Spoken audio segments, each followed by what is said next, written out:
जय श्री राम। जब शूर्पणखा ने खर को धिक्कारा तब वह राक्षसों के बीच शूर्पणखा से ये कठोर वचन बोला, हे शूर्पणखे, तेरा अपमान होने से मेरे मन में जो क्रोध उत्पन्न हुआ है उसे मैं शांत नहीं कर पा रहा। मैं अपने बल से उस मनुष्य शरीरधारी राम को कुछ भी नहीं मानता। उसने जो कार्य किया है उसके लिए उसे आज ही प्राण त्यागने पड़ेंगे। अब तू अपना रोना धोना बंद कर, व्याकुलता को त्याग दे। हे राक्षसी, आज युद्ध में कुठार से काटे गए राम का गर्मा गर्म और लाल लहू तू पीना। खर के मुख से निकले हुए इन वचनों को सुनकर शूर्पणखा बहुत प्रसन्न हो गई और मूर्खतावश खर की पुनः प्रशंसा करने लगी। फिर खर अपने सेनापति दूषण से बोला, हे सौम्य, मेरे मन के अनुसार कार्य करने वाले, अति वेगवान, युद्ध में कभी पीठ न दिखाने वाले, लोगों की हत्या कर सदा खेलने वाले, क्रूर कर्मा, बलवान, विकृत मुख वाले, युद्ध के सब कार्य को करने वाले 14,000 राक्षसों को लड़ने के लिए तैयार करो तथा मेरे रथ को, धनुष को, विचित्र बाणों को और अनेक पैनी तलवारों को लाकर शीघ्र उपस्थित करो। खर के ये वचन सुन दूषण ने सूर्य की तरह चमचमाते रथ में घोड़े जोतकर खर के सामने लाकर खड़ा कर दिया। खर के रथ का आकार मेरु पर्वत जैसा था। सोने के आभूषणों से रथ सजाया गया था। रथ के पहिए भी सोने के थे और उसके जुए में पन्ने जड़े थे। उस रथ के भीतर सोने की मछलियां, पुष्पित वृक्ष, पहाड़, चंद्र, सूर्य, तारागण और तरह तरह के पक्षियों के आकार की मंगलकारी प्रतिमाएं यथास्थान जड़ी हुई थीं। रथ के चारों ओर छोटी छोटी घंटियां लटक रही थीं। उसके भीतर यथास्थान अस्त्र शस्त्र रखे हुए थे। ऐसे उत्तम रथ पर खर कुपित हो सवार हुआ और राक्षसों को आगे बढ़ने को कहा। तब अस्त्र शस्त्र से सजी हुई सेना बहुत शोर करती हुई बड़ी तेजी से रवाना हुई। वह राक्षसी सेना पैने त्रिशूल, फरसे, तलवार, धनुष, गदा आदि अस्त्र शस्त्र धारण किए हुए शीघ्रता से चली जा रही थी। खर का रथ भी कुछ अंतर पर उनके साथ साथ चला। अपने स्थान से जब राक्षस सेना युद्ध के लिए रवाना हुई तब धूसर रंग के महामेघों ने रक्त जैसे लाल रंग का अमंगल सूचक जल बरसाया। खर के रथ में जुते हुए घोड़े चलते चलते राजमार्ग पर, जिस पर फूल बिछे हुए थे और जो समतल था, उस पर गिर पड़े। सूर्य के चारों ओर श्याम वर्ण का घेरा बन गया। इस घेरे का बाहरी भाग लाल रंग का था। एक बड़े डील डॉल का भयंकर गिद्ध रथ की ऊंची ध्वजा पर, जिसकी डंडी सोने की थी, चक्कर लगाकर बैठ गया। उसी स्थान के निकट अन्य मांस भक्षी पशु पक्षी भयंकर शब्द कर चिल्लाने लगे। भयानक सियार सूर्य की ओर मुख करके राक्षसों के लिए अमंगल सूचक भयंकर शब्द कर चिल्लाने लगे।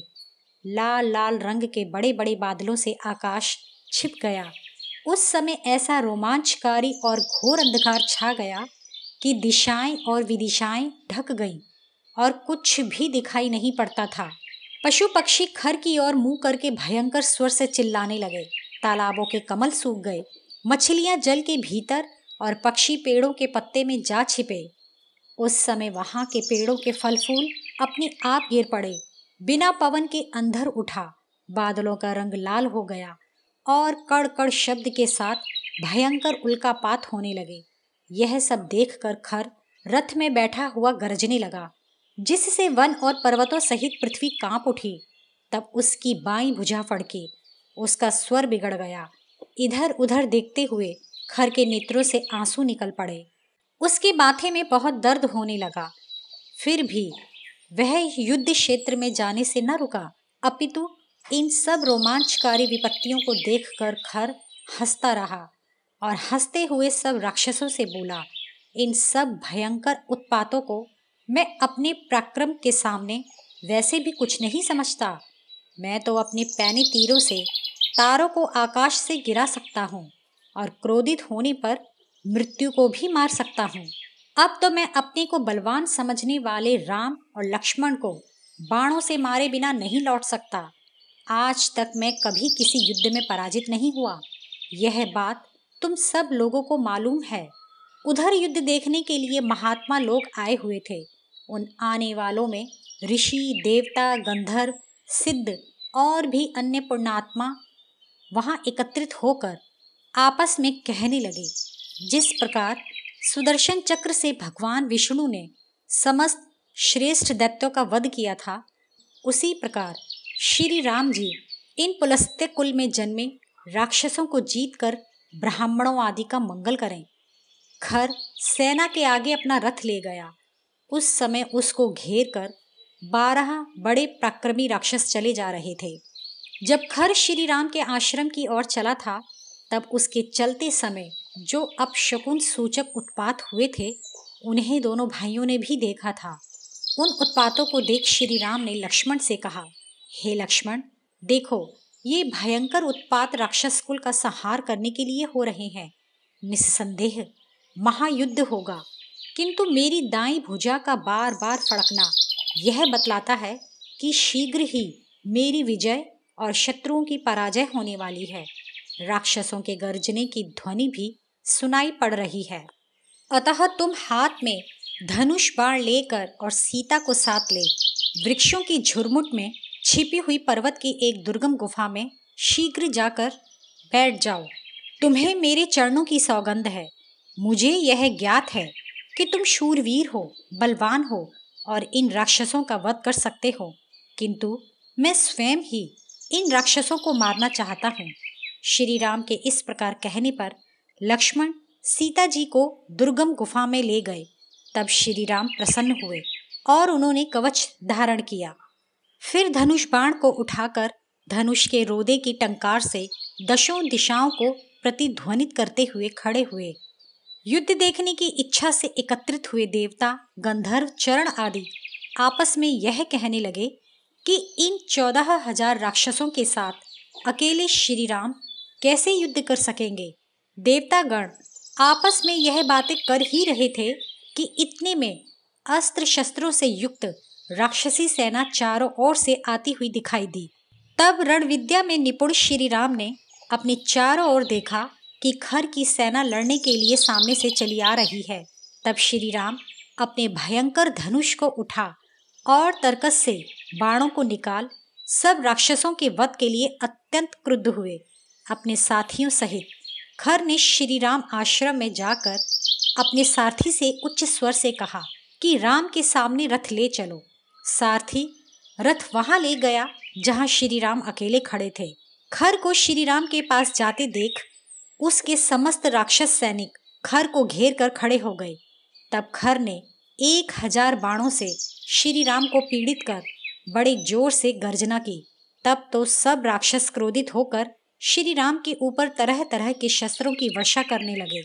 उस समय उन राक्षसों ने श्री राम को घेर लिया।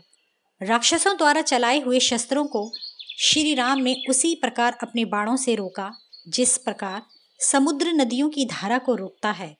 राक्षसों के चलाए शस्त्रों के प्रहार से घायल होकर भी श्री राम व्याकुल नहीं हुए। तब तो श्री राम ने क्रोधित हो अपनी धनुष को गोलाकार कर सैकड़ों हजारों पैनी बाण छोड़े। रण क्षेत्र में यह बाण ना तो किसी के रोके रुक ही सकते थे और ना उनकी मार कोई सहन कर सकता था। श्री राम के इन बाणों ने राक्षसों के प्राण हर लिए। सेना किसी भी प्रकार अपनी रक्षा न कर सकी। श्री राम के चलाए बाण राक्षसों के शरीर को भेद कर और रक्त से तर हो आकाश में जाकर अग्नि की तरह चमकने लगे। जब राक्षस सेना के कुछ बलवान शूरवीर योद्धाओं ने श्री राम के सामने जाकर उन पर त्रिशूल, तलवार, फरसे आदि चलाए, तब श्री राम ने अपने बाणों से उन राक्षसों के सिरों को काटकर उनको मार डाला। जो राक्षस मारे जाने से बच गए थे वे बाणों की मार से पीड़ित रक्षा के लिए खर की ओर दौड़े। तब दूषण ने उन सबको धीरज बंधाया और उनको अपने साथ ले वह श्री राम की ओर दौड़ा। दूषण का सहारा पाकर वे सब भागे हुए राक्षस निर्भीक होकर ताल और साल के वृक्षों को एवं शिलाओं को लेकर फिर श्री राम के सामने गए और उन पर इनकी वर्षा करने लगे। उस समय राक्षसों और श्री राम का फिर बड़ा भयंकर युद्ध हुआ। तब राक्षसों ने क्रोध में भरकर चारों ओर से श्री राम पर आक्रमण किया। पर श्री राम ने प्रज्वलित गंधर्व अस्त्र को राक्षसों पर छोड़ा। उस गंधर्व अस्त्र से हजारों बाण निकले, जिनसे दशों दिशाएं ढक गईं। श्री राम इतनी तेजी से बाण छोड़ रहे थे कि बाणों से पीड़ित राक्षसों को यह पता ही नहीं चल पाता था कि श्री राम कब पैने बाणों को तरकस से निकालते हैं और कब छोड़ते हैं। उन बाणों ने आकाश को ढक लिया और अंधकार छा गया। तब भी श्री राम उन राक्षसों पर बाणों की वर्षा करते रहे। इस प्रकार बहुत से राक्षसों को युद्ध में मरा हुआ देखकर जो राक्षस जीते बच गए थे, वे श्री राम के प्रहार को न सह सके और भाग खड़े हुए। दूषण ने जब यह देखा कि उसकी सेना मारी जा रही है, तब उसने भयंकर आक्रमणकारी और रण क्षेत्र में कभी पीठ न दिखाने वाले 5000 राक्षसों को युद्ध करने की आज्ञा दी। दूषण की आज्ञा पाकर वे सैनिक राक्षस शिलाओं, वृक्षों, शूलों आदि की वर्षा करने लगे। तब श्री राम ने अपने पैने बाणों से उस प्रहार को रोका। जब फिर से दूषण वज्र तुल्य बाणों से श्री राम पर प्रहार करने लगा, तब श्री राम ने क्रोधित होकर पैने बाणों से दूषण का धनुष काटकर और 4 बाण चलाकर उसके रथ के घोड़ों को मार डाला।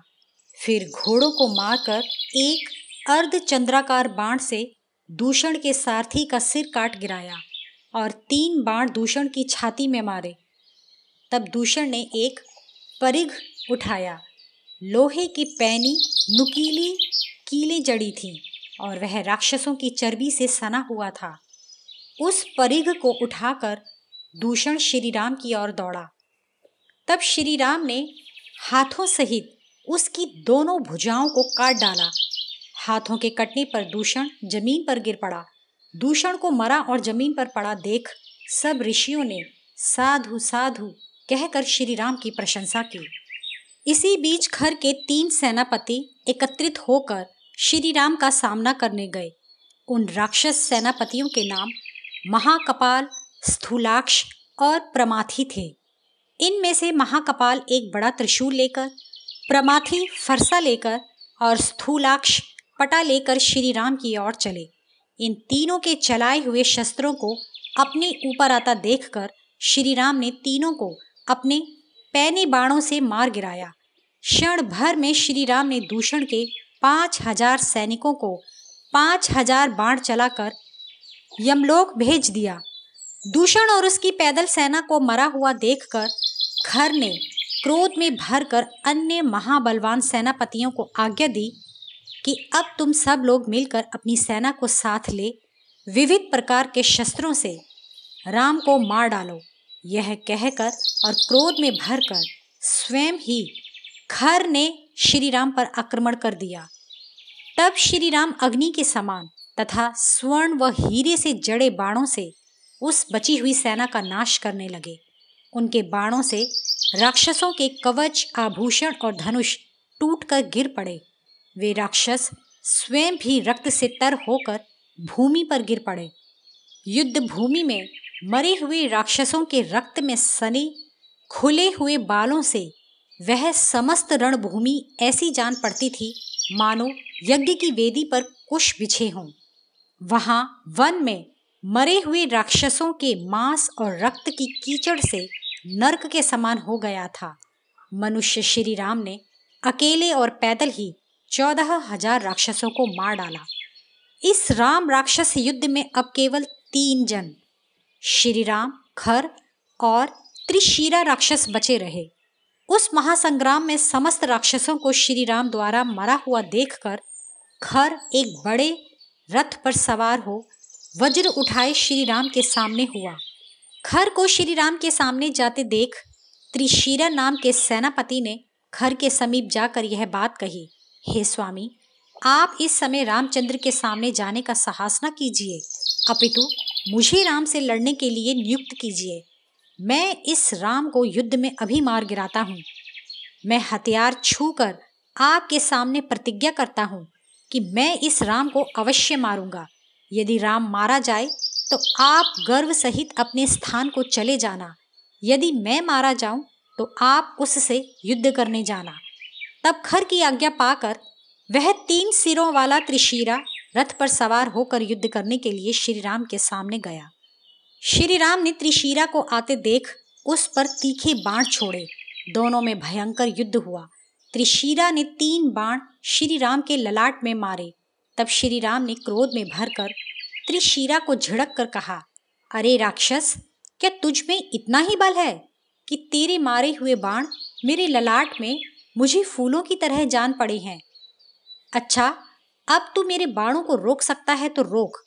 और क्रोधित श्री राम ने 14 बाण त्रिशीरा की छाती में मारे और 4 पैनी बाण उसके रथ के चारों घोड़ों में मारकर गिरा दिया। फिर 8 बाण त्रिशीरा के सारथी को मार उसे रथ पर गिरा दिया। बिना घोड़े और सारथी के जब त्रिशीरा रथ से कूदा, तब श्री राम ने तुरंत 3 बाणों से उसके तीनों सिरों को काट कर गिरा दिया। उसको मरा हुआ देखकर खर भी श्री राम के पराक्रम से डर गया। फिर खर रथ पर सवार हो तरह तरह के बाण श्री राम पर छोड़ता हुआ रणभूमि में घूमने लगा। खर को चारों ओर घूमते देखकर श्री राम ने भी बड़ा धनुष हाथ में ले लिया और तीरों से सारा आकाश भर दिया। उस समय दोनों के तीरों से सूर्य ढक गया और उसका प्रकाश भी नहीं दिखाई पड़ता था।